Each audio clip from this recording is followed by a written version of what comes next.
All right. Hello, everybody. I am Pasha Marlowe, and this is Aha Moments. And I bring to you today, I think perhaps my favorite guest thus far, because Dr. Tarryn MacCarthy is one of my favorite people on the planet. She is a dear friend. She is an inspirational speaker. She is the host of an amazing new podcast that we'll be telling you about. And she's the world's greatest orthodontist. I have personally used her in my family, and I don't know how she does it, but she makes it fun for the patients there and the families who come to sit in the waiting room, because it is that lovely and special. In any space that this woman creates, she creates a place of empowerment and joy and just smiles everywhere. On a personal note, Tarryn has been there as a dear friend. She has just graciously walked me through the hardest of times. She's the only orthodontist I know who would bring a little boy lollipops or cake pops, and as well as jars of gratitude notes and special treats. So thank you for being one of the people who allowed us to survive our last year and do so with so many smiles and so much joy. So thank you, Tarryn, for being here. And I'm so excited to introduce you all to her and her amazing work, especially if you live right here in Maine. You are so lucky to have Tarryn, who owns Embrace Orthodontics right here in West Cumberland, West Falmouth. I can't remember which one it's called. But Tarryn, welcome to the show. Thank you so much. It's so generous of you to offer all those wonderful, kind words. Thank you. Thank you. Well, and right back at you, because I think you're fabulous too. And I'm so humbled to be on your show today. Thank you for having me. You are most welcome. It's our pleasure. I'm excited for everybody to know about you and your philosophy. Orthodontistry never seemed all that exciting to me until I met you. But then you have this amazing philosophy of why? Why is this so important? And how do you empower people through your work? So tell us the story. It's such a cool, phenomenal profession. I'm so grateful to be a part of it. And, the thing is, I get to work with teenagers and adults, but the teenagers are so special because they're forming their knowledge and their self-identity, kind of the knowledge of who they are. And it's such a precious part of their lives. And for me to be a part of that is such a privilege. I receive more from them than they receive from me, most definitely, because it's an age where they're literally transforming in front of our eyes. Walking down the stairs, I know my son is a 14-year-old right now, and he literally looks different every day. And same with all my patients. And so what we really aspire to at Embrace is to offer them the tools that they need for self-empowerment. And what better way than by transforming their smiles? And really, we put it in their hands. So we give them the power to transform their smiles, do something that seems impossible. I mean, changing your skeletal pattern or changing the position of your teeth seems crazy, but it's possible. And when you teach a young man or a young woman that they can transform the way they present themselves to the world, then they know that they have the tools to do so in all aspects of their lives. Like just by making those small daily changes or having a bigger end goal that just takes little baby steps, and that having the faith that having those baby steps and the dedication, you can accomplish anything. And that's amazing for me to see happening in my patients. So and you make it so comfortable and pleasant for them, and they obviously come in with nerves and limiting beliefs about what dentistry and orthodontistry might look like and feel like. And what I love the most is how you get to know each and every patient. So when my son comes out, he always says, they remembered I had a dog, or they remembered that I like baseball. And so he feels seen and heard and known. And I sense that with your whole staff, that everybody takes the time to really get to know the patient. It's very personal.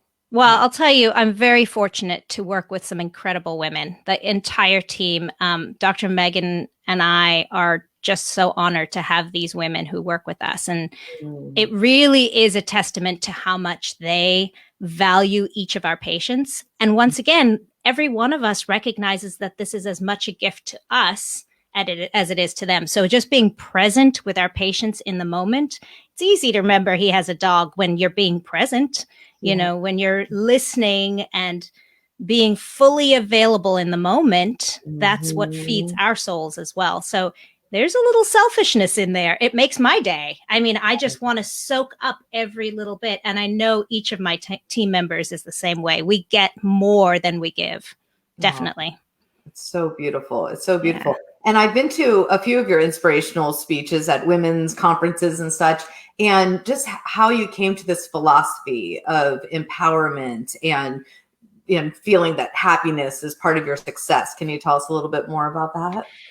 Yeah, you know, I didn't always feel this way.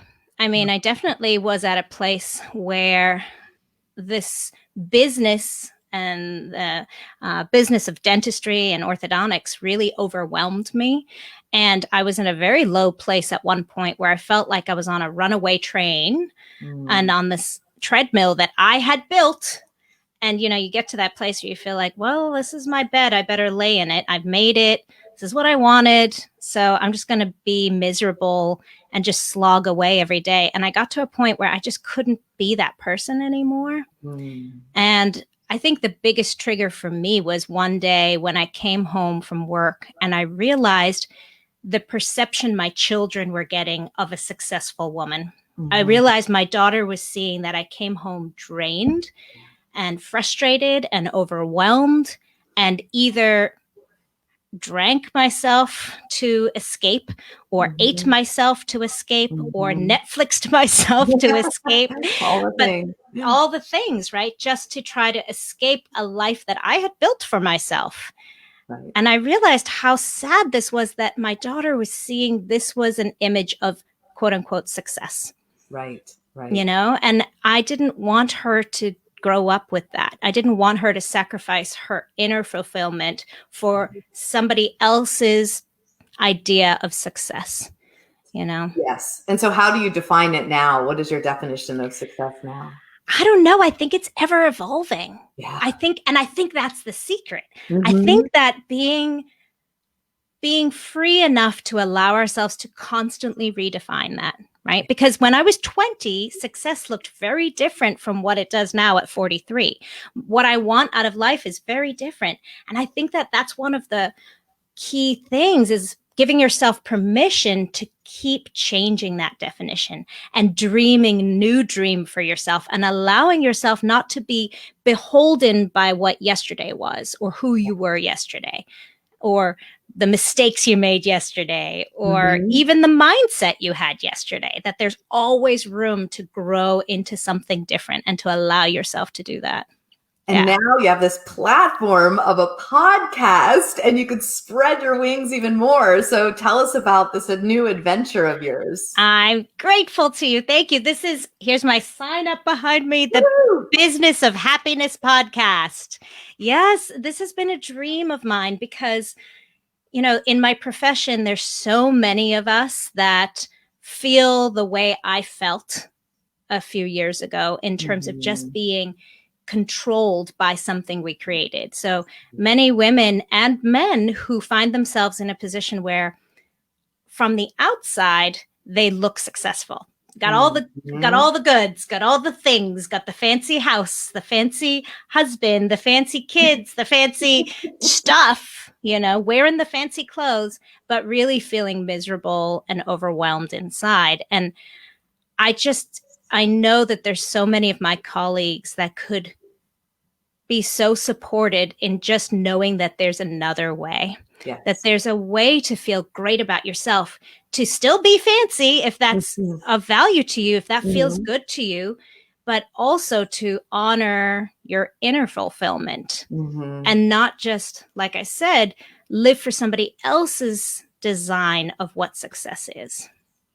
And so that really is the premise of the podcast. And what I'm so eager to do is continue this conversation with more and more men and women who found a way to marry happiness and success and really feel that inner fulfillment every day in what they do, and not just live the week to get to the weekend, you know, slogging.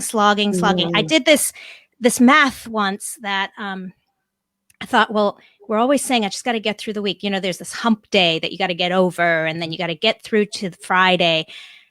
And I realized if we're only living 2 days a week where we feel like we're actually true to ourselves, if we're only fulfilling our needs personally 2 days a week, and then if we start stressing about Monday on Sunday afternoon, because that's what I used to do, on Sunday afternoon, I'd start feeling this anxiety. Here we go. I'm getting ready for Monday morning. What's going to come? What am I going to face? That if we're only living 1.5 days a year, that's only 78 days a year.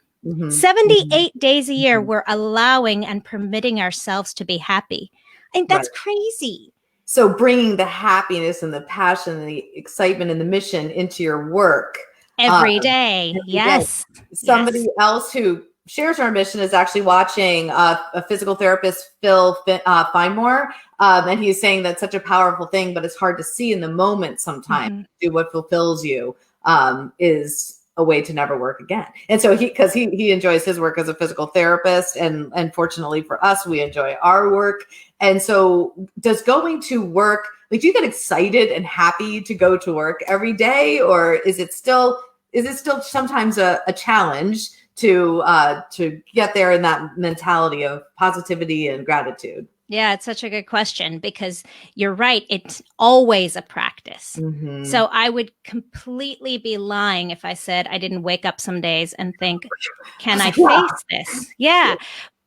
But you know what? It's kind of like a muscle that you're strengthening. The more you focus on the positive, the more you can focus on the gratitude you have, and the more freedom you have, or you allow yourself to have, to design it the way you want. So in other words, I'm very fortunate to own my own practice, but that also means that I have the freedom to establish the hours I want to work, establish the type of business model I want to have, right? So I can create things in my day, but I do them from a place of honoring my inner values, so that when I go to work, I know that I'm speaking to those inner values, and then that fills my cup.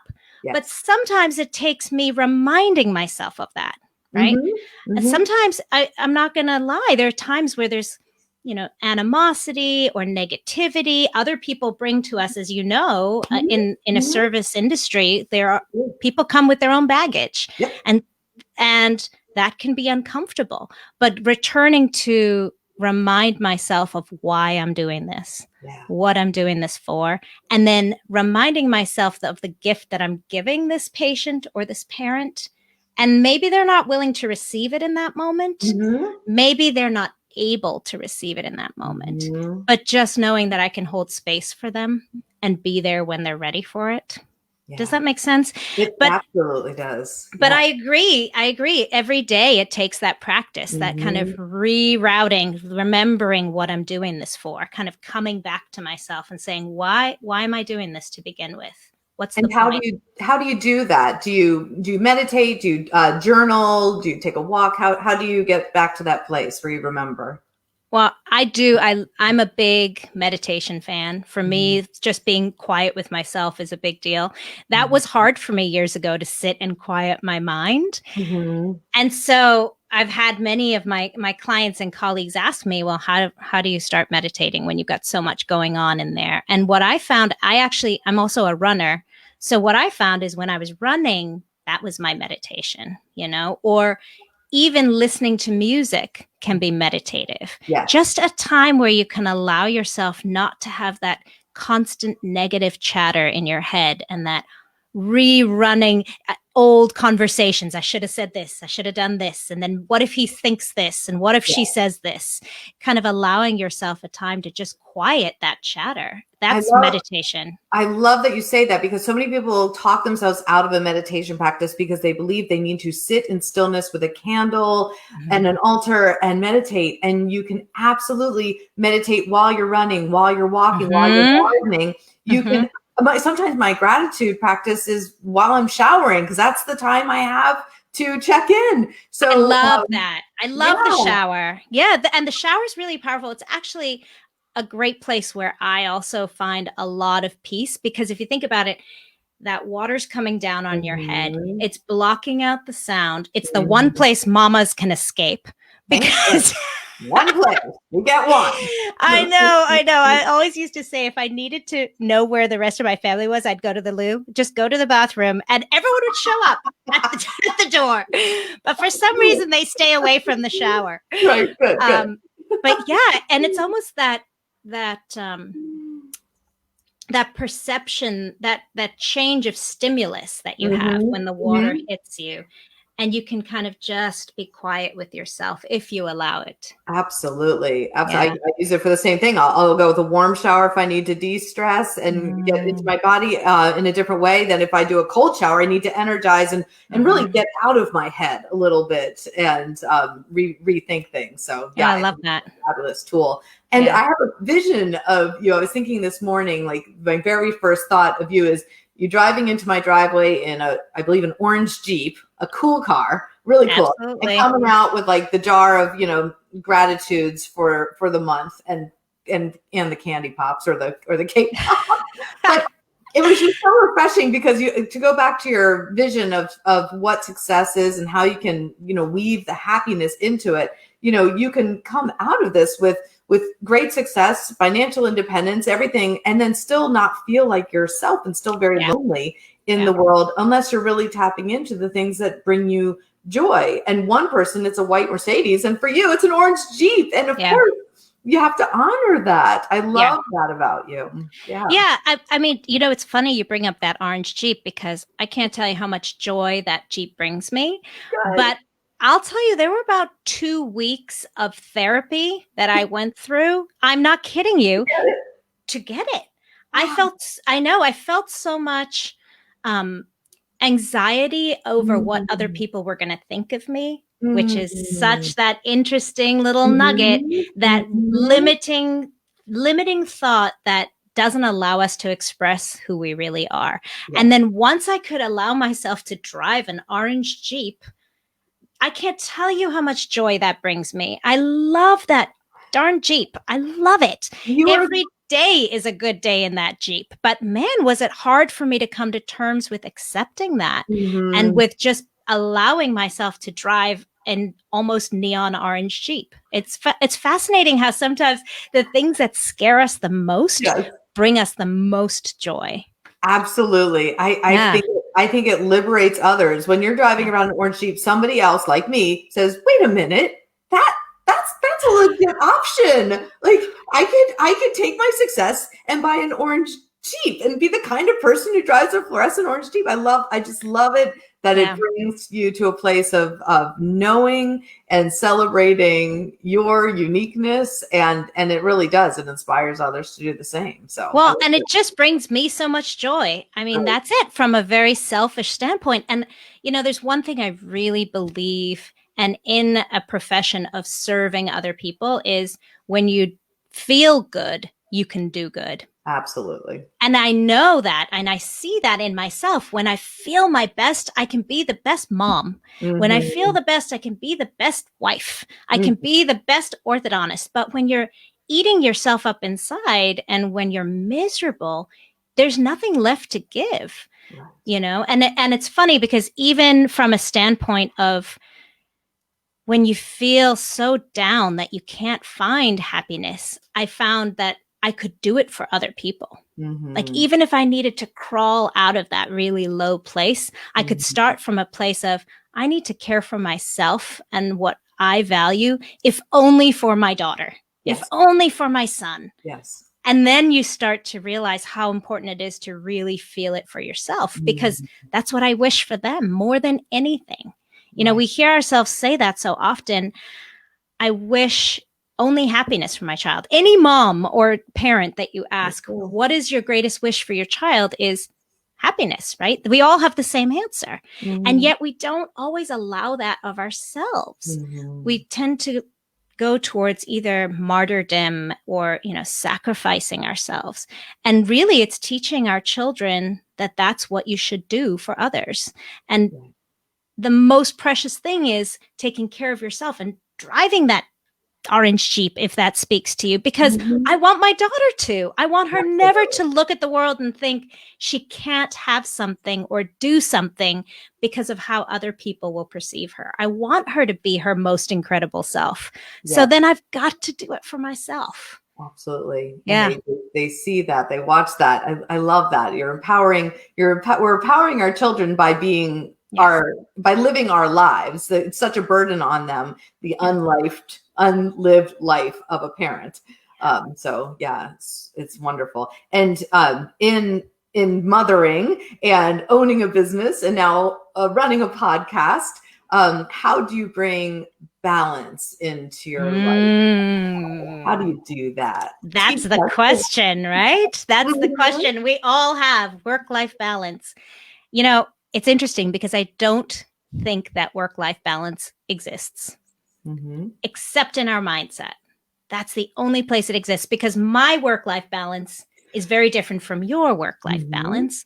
And my work-life balance 10 years ago is very different from what it is now. Yes. And I think that once again, it comes down to honoring what's important to you and being able to be present in the moment. I think that's such a sweet spot, because when I can be fully with my patients during the day and really receive everything from them. I mean, I'm very lucky because one of my love languages is quality time. So every time a patient sits in front of me and I have that quality time with him or her, I'm filling my bucket.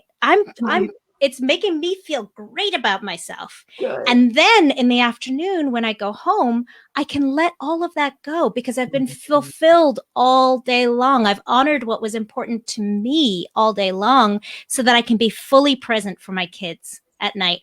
And for me, that's work-life balance. When I can be fully present, that feels like balance. That feels fulfilling. That feels like I can honor the moments that I have with them and not be distracted by the stresses one way or the other. And the same thing for going back to work the next day. I used to find that I'd go to work and I'd have all this negative language, negative chatter about not having done enough the night before. And are my kids upset that I'm going to work? And, you know, am I there enough? Am I present enough at night? And all that negative chatter made me not present for my business. You know, it's a cycle. And so I think just it's the sweet combination of honoring your values and recognizing them and honoring your own needs so that you can be present in the moment. Yeah. Brilliant. Now, this year in particular, I'm sure, like everyone else, it's been a shift and uncertainty and change and probably a lot of loss and heartache, as with everybody. How have you been able to, because I think of you as being, easy to laugh, easy to smile, easy to find the gratitude, easy to find the joy. And I'm sure behind the scenes, that's not always true. So I'm wondering, in a year like this, was it extra challenging, and did you have to do anything different outside of course, changing your whole entire business with masks and gloves and not loving parents and all the things? But is there anything else that you felt like you just personally needed to do this year to allow yourself to make that shift and stay as positive as you are? I think that it still comes back to just asking myself the question, what do I need in this moment? It does. And being honest with myself, and if I need a day off, then I need a day off. If I need some space, then I need some space. And honoring that so that I can be there to my greatest capacity once I've done that, and I think that that's where once again, I wish for my children that they can do that in their lives. Can they reflect and be quiet with themselves and say, what do I really need in this moment? And, I'm a fortunate person in that I look at a lot of life with a great positive lens. But I happen to have a son, one of my 3 children, who does not. In fact, I know it's really interesting, and I'm learning a lot from him. But I bet. it's also interesting for me to notice that not everybody has to be up high on the highest level of excitement and empowerment and thriving on life all the time.